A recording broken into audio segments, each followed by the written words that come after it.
This is a disclaimer. The views, information, or opinions expressed in the Chai and Shield podcast series are solely those of the individuals involved and do not necessarily represent accurate information. The primary purpose of this podcast is to educate and inform. This podcast series does not constitute medical or other professional advice or services. You may not cut, edit, or redistribute this podcast without the expressed approval of the Chai and Shield podcast team. The developers of the Chai and Shield podcast assume no liability for any activities in connection with this podcast or for use of this podcast in connection with any other website, computer, or device. Thank you. And if you like our content, please make sure to like this video and subscribe. Hey guys, welcome back to the Chai and Chill podcast. I'm your host, Danial. Today I have with me Moeen, Abrahim, Dr. Ahmed, and Waleed. Before we begin, make sure to like the video, subscribe to the channel, and also comment down below any other topics that you want to see and you would like to be covered in the podcast. So today our topic we'll be discussing is just study tips and tricks people use, what we have used that's helped us, get to where we are today. Abrahim and Moeen are in med school. Dr. Ahmed's obviously a doctor, and me and Waleed are in undergrad, and we're doing pretty well as of right now. So we're just going to go over what tips and tricks that we have used. So the first question I'm going to be asking you guys is, what do you think is the most common misconceptions or mistakes beginner students do when they start studying for exams and stuff like this? So I can start. I think one of the biggest kind of misconceptions or errors people make is they find somebody who they perceive has done well, or someone who may have done well in school, and then they try to mimic exactly what that person is doing, not recognizing that that person's studying strategy may be different than theirs. They're the way that they learn, the way they memorize, the way they understand things may be different. Their brain may be wired differently. So I think one of the common errors I see people getting into is they'll ask somebody who has done well, and then they'll try to mimic it, even if it doesn't really fit for them or it doesn't work for them. So I think it's good to get a diversity of opinions, which is what you guys are doing here today, asking a different people what they did. And so if someone's listening to this, what they should do is they should kind of take a little bit from someone, a little bit from someone else, and then apply and see what works for them. So long story short is not just taking, tit for tat, A to Z, exactly what someone else is doing, because it may not work for you. This is Moeen. Yes, I 100% agree with Dr. Harris on that one. I think the main issue is definitely trying to figure out what study strategy works best for you.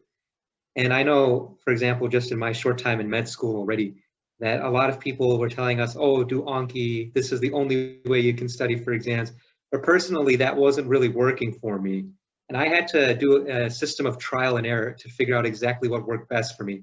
So for me, writing out study sheets worked, but for other people that may not work. So I think it's all about finding a balance and figuring out on your own methods which one works the best for you. So oftentimes when you search for study techniques online, you end up finding that there are many different types, and certain people will tell you that you're more geared towards one type of studying rather than another. Recently, some of these claims have actually been denied in a sense, because research has shown that multiple different ways of studying material helps a lot. So not just reading the material, but also like engaging in the material, writing the material, speaking out the material. There's many different methods, and what you're primarily comfortable with, I think you should lean towards, but don't end up giving up on other options, because they can always help with a certain class, or they can help with a certain subject material. So I think that's important, and that's often a misconception. Yeah, and I think another thing that people tend to mess up on is you're studying for like classes like biology, which are memorization or understanding concepts and ideas, versus that of calculus. Calculus is something that you have to practice. Just keep on going on the whiteboard or the piece of paper and just keep on doing it and understanding how to do the problem. You can't just memorize how this problem of this solution works out in the calculus and go, I memorize the steps, I can do it on a different problem. That doesn't work out in calculus, you know what I mean? Because if you see a different problem, you're going to try to replicate that and it's not going to work out. And that applies for chemistry as well. But biology, you can learn how whatever you're learning, and you can learn it to the T. And then when they ask you a question like, you have this process, but they mess up that one thing, if you know how all that process works and you find out where they messed up and you know how to fix it, then you got the question right. So you can see how they're like slightly different in their own terms. That's a good point that all you guys have said. And another thing is, before even getting into specific strategies that you can apply and that you can use, I think it's important to also talk about just intangibles and general principles that can apply to any studying strategy. And that is a strong work ethic and consistency, right? Scheduling. So and sticking to that schedule. So like discipline, consistency, work ethic, those are three intangibles that, one has to develop over time. And regardless of what strategy you're using, I think that's also really important, is recognizing that those intangibles are really important. Waleed, do you have anything to add? Yeah, I agree with all the points that have been given so far. Something I just wanted to mention quickly was, I think a lot of students just try to memorize the material, and oftentimes you'll notice that memorizing material is not all you need to do in order to study for an exam or a class. I've tried doing that before and it doesn't work out too well, because what ends up happening is the material that you end up memorizing, you have no concept of the material. You just know the words and the order they go in. You have no ability to explain the material, nor do you have any ability to apply the material. So I think that when individuals are studying, rather than just memorizing, they should look at all the aspects of studying, try explaining it to other individuals, and also try applying it to real life examples. Yeah, so moving on to our next question. You're a freshman back in college and you don't know how to study. You're trying to learn how you study. What should you do? What do you guys think? Or what have you done if you're in that situation? You don't know how to study, you have to relearn how to study. What would you do? Well, personally, I think the biggest issue is that people don't ask for help when they need it. I know for myself in particular, I used to have that issue where whenever I was struggling in a class, I was like, no, I have to figure out how to do this on my own. And a lot of times there are a lot of resources you can use. You can ask the teachers for help. You can go to the study sessions, these group sessions, and you can ask your questions there. And for me personally, I wish I had done that earlier, because it's not worth spending like 5 hours of your time trying to figure out a concept when you could have easily had it resolved in like 1 hour with a teacher or someone else you could have asked. So I always think that that's probably one of the most important aspects. Again, going back to Dr. Harris's point here with discipline, I think it's very important to build a schedule and work around it. And I think also it's very important to make sure you get your sleep, because many studies have shown that for you to retain the information and you working so hard, you need that sleep to make sure that you're retaining it all. You can't be pulling all-nighters and cramming material and expecting to remember it on the long term. I agree 100%. A lot of people act like hard asses and say, pull all-nighters, you got to be willing to sleep 34 hours a day. In undergrad, I had this chemistry professor who would tell students that if you are sleeping more than 4 hours a night, you're not doing enough. And is the worst advice I've ever heard to this day. Never in my life, outside of the context of if I'm doing a night shift like I'm doing right now at the VA, or I'm working or something, I've never done an all-nighter for studying. Not in undergrad, not in grad school, not in medical school. And, I was fortunate to do well at all those levels. And it doesn't require you destroying yourself and not sleeping and not having time to, eat lunch and things like that. Those things, like Abraham just said, are critically important. So you can, if you schedule, what I used to do in undergrad is I used to have my schedule written out on like Evernote, that app, or you can use notes on your iPhone. And I would literally have it set out Monday to Friday, like 9 to 12, I'm going to do this, 3 to 5, I'm going to do this. recognizing that, of course, there's going to be some deviation from that, but at least I had a structure, a general structure in place. And that gave clarity to my mind. I always knew what I had to do in a given week. I knew what I had to accomplish. There was no confusion in my mind. It made everything clear. And at that point, all I had to do now was just execute.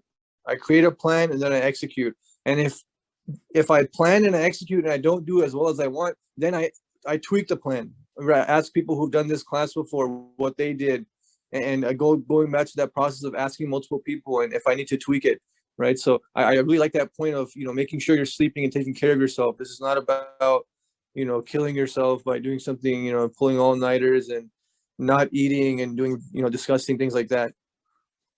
Yeah, and it's also good to notice there are exams on online. They somewhat help you like target the way you study, either that's visual, auditory, or kinetics of actually doing it. Those will help gear you towards like closing down on which method or making your own method. Obviously, they're not going to tell you do it this way. You're going to have to find it that your own, but it's going to carve some paths for you to get that done. So now moving on to our next question. I just want to make one point before you move on, if you don't mind. So when I was a freshman in college, I was told to search up something on the internet called the study circle, or the study cycle, my bad. And I think it did a phenomenal job in at least helping to set up that discipline or that schedule that you need. So that cycle included 5 steps, in which it starts with you previewing that lecture before going in, then attending that lecture, then reviewing that material within 24 hours of that lecture being given. Then you want to study that material, and then you want to constantly check to make sure that you're understanding and retaining the information. And then that's how that cycle ends up going through. And personally, I think that's helped me a lot when it comes to building a schedule and understanding what components are necessary, and especially maintaining or retaining information for the long run. Yeah, so now moving on to our third point. So about 1 in every 10 college students change their major. This is pretty interesting. So do you think those competitive majors those kids are in, if they're in competitive majors, do you believe there's a weed out process in every competitive major in college? This is a pretty broad topic because there's a lot of different points to hit on this. So I think it depends also on the institution that you're at. There's definitely some institutional culture. I went to University of California, Irvine, so the UC system. And so it was a very, cutthroat kind of pre-med experience. I changed my major 3 times. I came in as biology, and then within the first or second quarter, I changed to public health, and then I changed to sociology, which is what I graduated with. And so one minor point is when you're applying to medical school, everyone's a biology major, and there's so many applicants. You want things that are unique. You want distinguishing characteristics, as many of them as you can.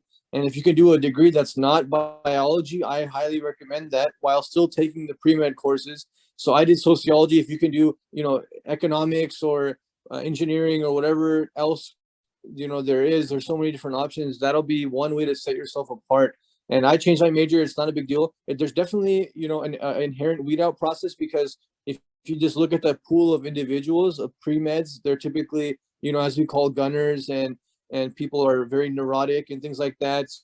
So you're dealing with a bunch of high-strung people who are all trying to get into medical school, which is really competitive. So, you're dealing with kind of the smartest people at your university. Wherever you are, it's going to be tough. So inherently, it's going to weed some people out, unfortunately, because there's going to be a mean, a standard deviation. There's going to be a 99th percentile, a 1 percentile. So it's just the nature of the people who are applying to medical school, no matter what school you go to, really, and that's just kind of how it is.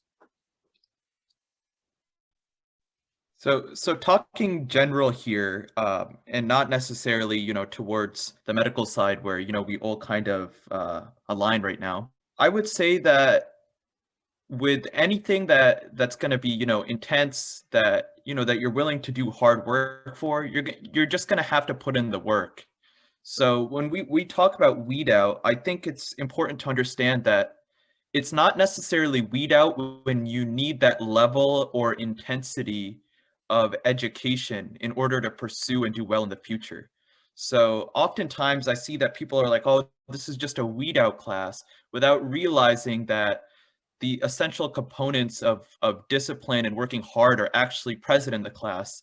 And it's pushing the student to kind of, exceed their previous level of studying and effectiveness in studying. So I think it's important to be persistent. That's kind of the point that I'm getting to.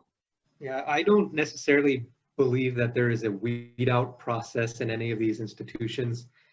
I just think a lot of students, they don't know what they want to do, and they think, okay, maybe this major is right for me. And I think after they take a few classes, or after their first few exams, they're like, oh, maybe this isn't right for me, or maybe this isn't the field for me, and that's totally okay. But some people I know, a lot of times, they just panic, and then they say, oh, maybe this isn't the right field for me, and they switch right away. I think it's important to understand and do a lot of research on what kind of degree you're looking for. And even if you are struggling in a few classes, if you really think about it, you have to think what's best for you. And I think that takes some time. So obviously, they don't afford you a lot of time in college to make that sort of decision. Maybe like a year or two before you have to fully finalize your decision. But I think it's okay if you try classes in other subjects and other professions, and doing that can help you figure out what you want to do. Yeah, so speaking on weed out classes, I noticed that a lot of students nowadays, they believe in weed out classes, and they especially dislike weed out classes. Personally, I don't have a problem with weed out classes, or what people consider weed out classes. I feel like they're considered weed out classes because it's just the field that you're studying at a more intense level. And some people, they're just not prepared for that intense level, and they don't have the proper resources or studying skills to reach that intense level in that certain field. So at times like that, I'd say the student should, I wouldn't possibly switch my major right away. I'd try to stay in the field for a little longer just to, make sure that it's not a field that I'm quite interested in. Then I'd probably transfer out and then to pursue something that I find more interesting. So that's my view on weed out classes. Nice. So moving on, how do you guys personally study? Is there one method you guys use? Are there many methods you guys use? And if you use many methods for different classes, what situation do you use that method on? I can go first. Specifically, when I study for a class, in lecture I take notes. I always take notes in lecture. I can't just sit there and absorb stuff in. People can do that. I don't. So I take the notes down. I sit down after the class or a couple hours after the class. I look at my notes and reread my notes and do a couple of the diagrams I drew. After that, I would prop up my phone or set a voice recorder up, and I would voice record my notes. So after I'm done voice recording those notes, I keep them in my phone, and I just start listening to them passively. So when I sit down on the exam or doing practice questions, I just memorize it that way. I learned it that way. So I go, oh yeah, I remember when I said this, it was this thing, and I apply it there. So that's what specifically I do. So my approach is more on the visual end of things. I like to do a lot of the drawings that are associated with major concepts, or I'll end up writing the notes out if they're actual words in different colors, just so that I can register them. And oftentimes I find myself when I do this process, although it is time intensive, I do tend to remember where I wrote something and what color I wrote something. So that's kind of a strength that I found in my own studying. And that's kind of helped me with a lot of the concept-based classes. When it comes to memorization classes, though, I found that writing mnemonics and talking out the information helps a lot. So those are just a few of the things that I do. For me personally, I think the lecture is probably the most important part, because that's usually where most of the exam material is going to be based off of. So after I'm done taking the notes from the lecture, I'll go home, and for most classes you can do this. I'll write out like study sheets of like the big key points, and you have to, it takes a while to get used to, because a lot of times professors will have like hundreds of slides, but eventually you sort of pick up what is the most important part to learn from those lectures. Because obviously you can't pick up everything. That's impossible in my opinion. And I know there's probably some, gunners and stuff that they know a strategy where they can memorize everything. Personally, I can't do that. So I write out the key points. Usually professors will have like learning objectives or like study guides or something that'll sort of guide you in the right direction of where to be. And I'll usually write like a study sheet on those objectives. But for pure memorization standpoint, a tool like Anki, that's fine for me. If you just have to memorize something, that works for me. But Moeen, for the viewers, would you like to describe what a gunner is? So just the gunners are the tryhards of any, I guess, professional school. They go above and beyond to really learn the information, and they're aggressive. See, I have a different definition of a gunner, because that sounds like somebody who has a good work ethic. To me, a gunner is somebody who will sabotage other people. You know what I mean? That's what a gunner is. A gunner, like somebody who works hard, that's good. You want somebody who works hard, does whatever it takes to succeed, will go the extra mile. That's how I was. But for me, a gunner is somebody who has some information that can help you out, but they kind of stay silent about it, or they know how to take care of this issue for you, and they don't give you that information, right? They have some insider stuff. To me, that's what a gunner is. And to answer your question, so I'm in a different stage now where a lot of it's self-education in residency. So what I do is whatever patients I see in clinic, or if I'm in the OR, whatever setting I'm in, whatever the patient case is, I'll review those that same day or within 48 hours, because it sticks to you in a more meaningful way. And that's in a clinical setting. Because if you just read different, differentials and different books, like in ophthalmology, the field that I'm in residency for, there's this book called the Will's Eye Manual, and it has like every major condition, the treatment, the workup, the differentials. But if you just read them in isolation, it won't really stick to your mind. It's just meaningless words. But if you see a patient that day and then you go home and you read about it, it has a way of sticking. And then back when I was in undergrad in med school, one of the things I would do to add to what you guys are saying, I won't repeat some of the stuff you guys said, but something different that I guess I would do is I would, pretend like I'm teaching the PowerPoint to somebody else. So, I would pre-read the PowerPoint, then in lecture, I would just listen, then I would review it again that evening. And then while I'm studying a third or fourth pass through the given PowerPoint, I would like narrate what's on the slide. So I would go through each slide and then I would speak out loud what's on the slide. And for me, that's what worked. And for someone else, it may not work.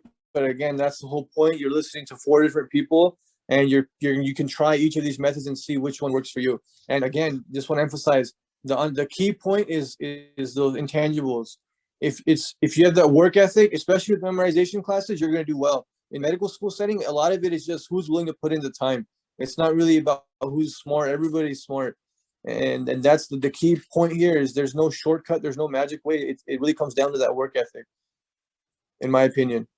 Personally, when it comes to studying, I didn't hear anyone mention this yet, so I'll mention it.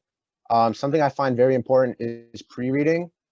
So if you look at the syllabus for most classes, what you'll find is like the day that the professor plans on going over that certain part of that chapter. So what I like to do is I like to go over the textbook and I like to read and take notes on that certain aspect that's going to be covered in lecture first.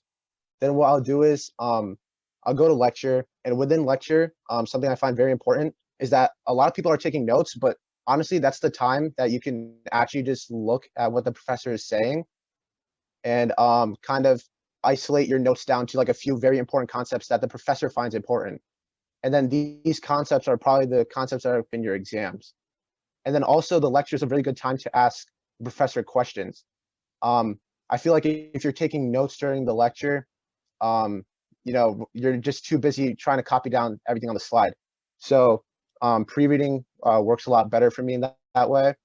And that if I'm particularly stuck in a concept, I'm already aware of the fact that I'm stuck on it, and I can ask the professor questions during lecture time. Nice. So another thing people love doing is group studying. Oh, I'm going to meet up with my friends and group study. The issue with group studying is that you have to limit the amount of people you invite, one. If you have more than 4 people, it becomes kind of like social hour, you know, like talking with your friends about stuff, which is completely fine. But if you're there to study, you know, don't waste your time. And also, when you go to group study, make sure you know the material. So you're not leeching off your friends or going, yeah, that makes sense. So you got to make sure that you limit the amount of people you're group studying with. You know the material yourself, and make sure you guys are staying on task of actually studying. You know, I never really enjoyed group studying, but what I would do is I had 2 of my friends in med school, and we would meet and study in the same place the entire day.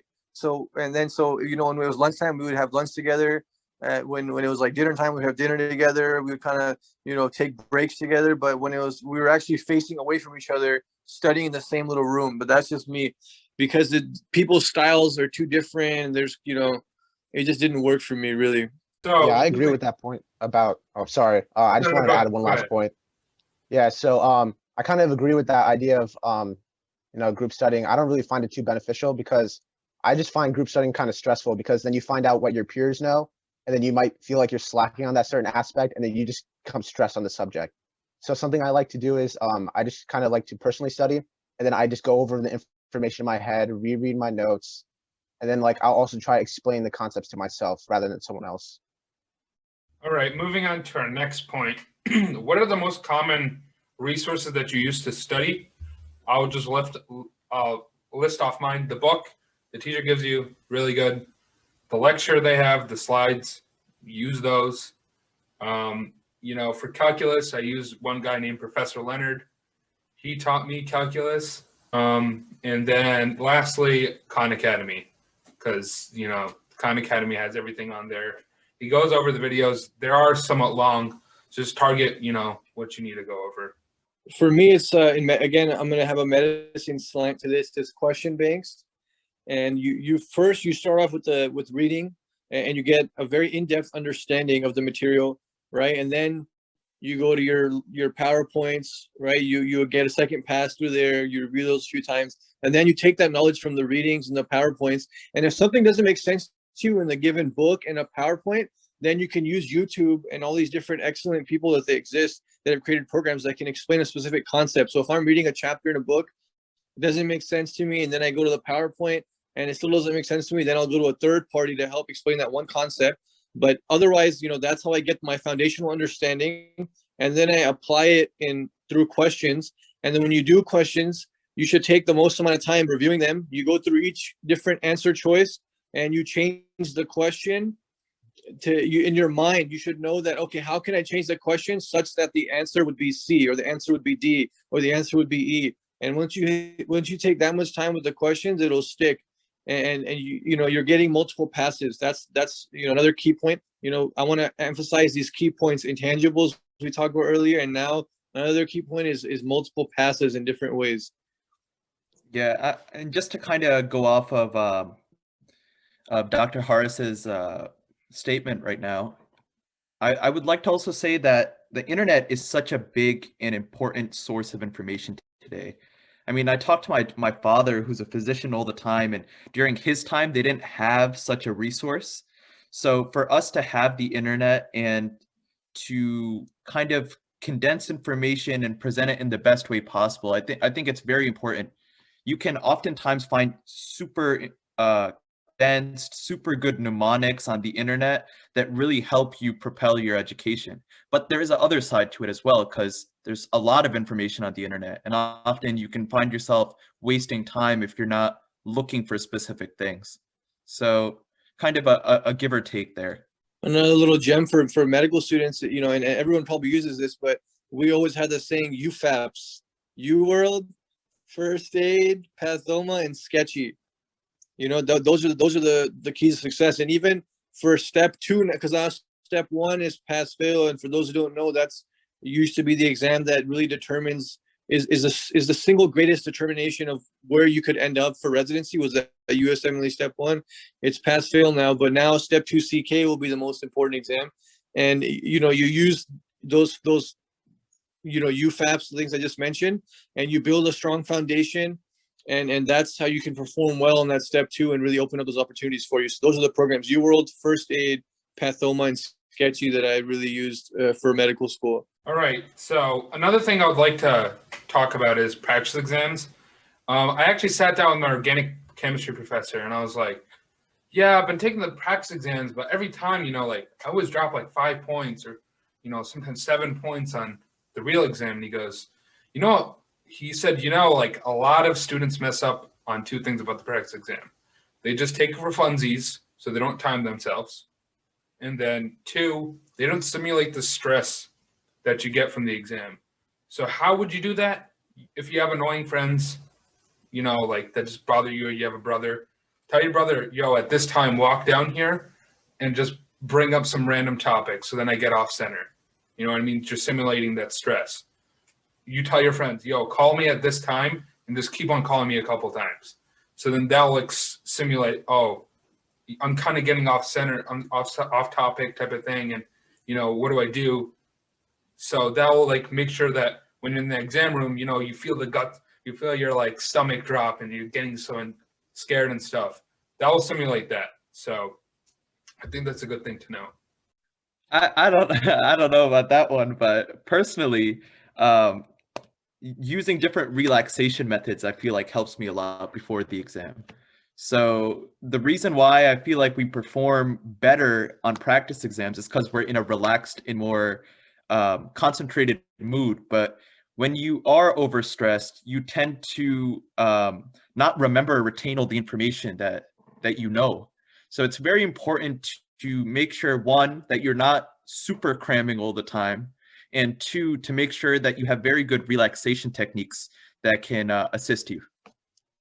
Personally, for me, during the exam, obviously I used to stress out a lot before taking an exam.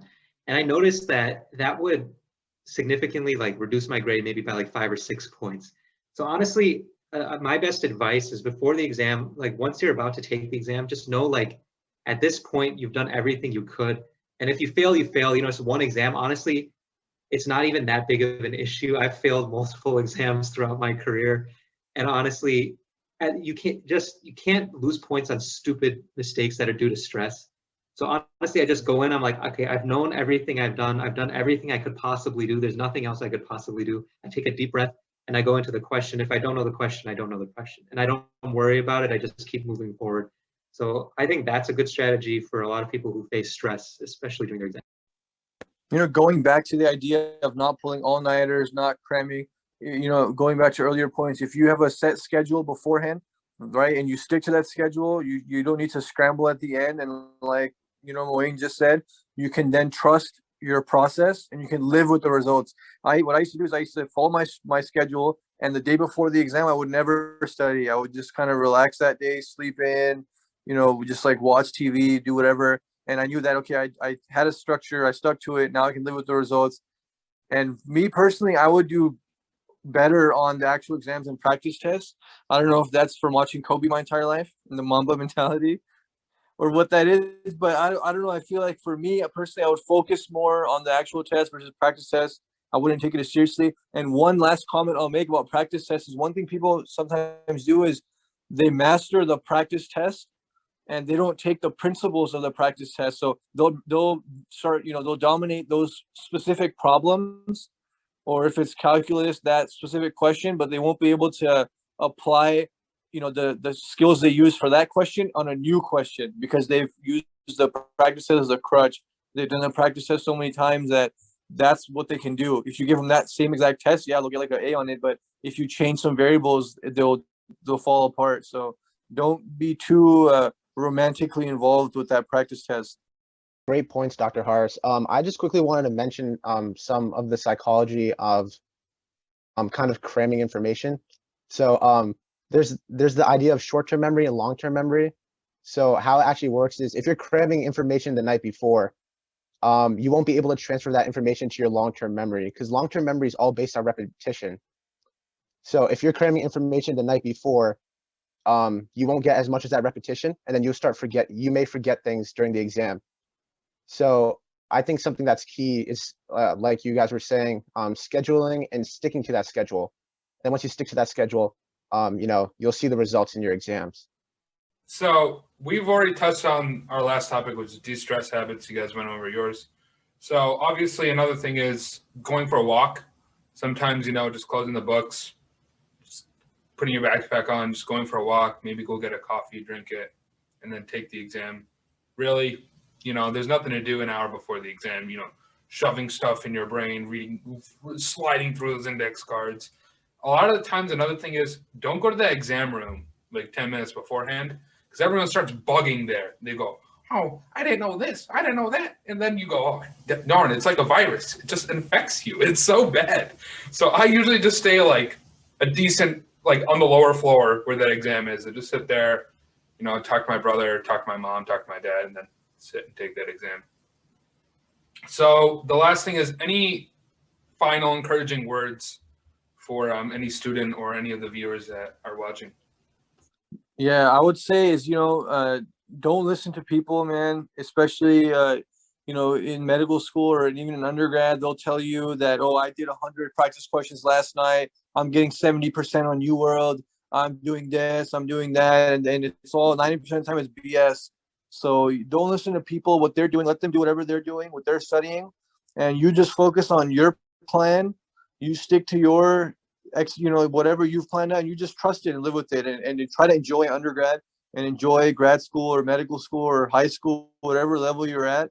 Don't look too much into the future that, oh, once I get into my senior year of undergrad, then I'm going to just be happy. I'm just going to struggle and grind now and not enjoy what I have in front of me. And then when you're in grad school, don't think like that. Oh, once I graduate, everything will be great. When I'm in medical school, don't think that once I match, everything will be fine. Or once I get past step 1 or step 2, whatever it is, like, please enjoy your life and live in the moment, and don't get so caught up in your end goal that you forget what's in front of you, because there's no guarantee in the future. And just focus on yourself and try to enjoy this. Yeah, I would just say do the best you can do, and that's literally all you can do. Don't always try your best.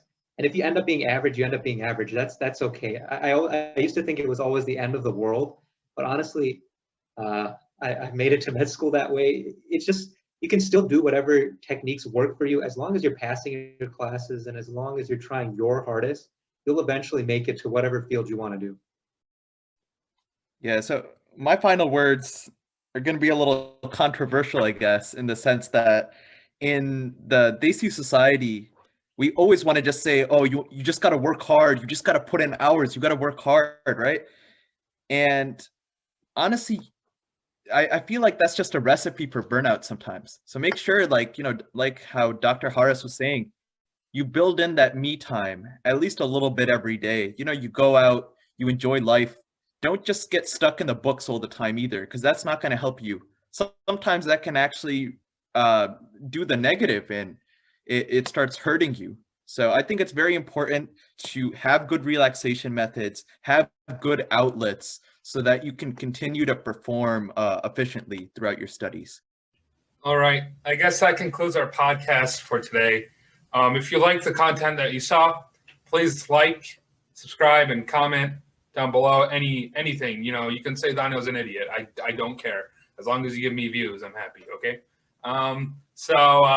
Yeah. Like the video, subscribe, and thank you.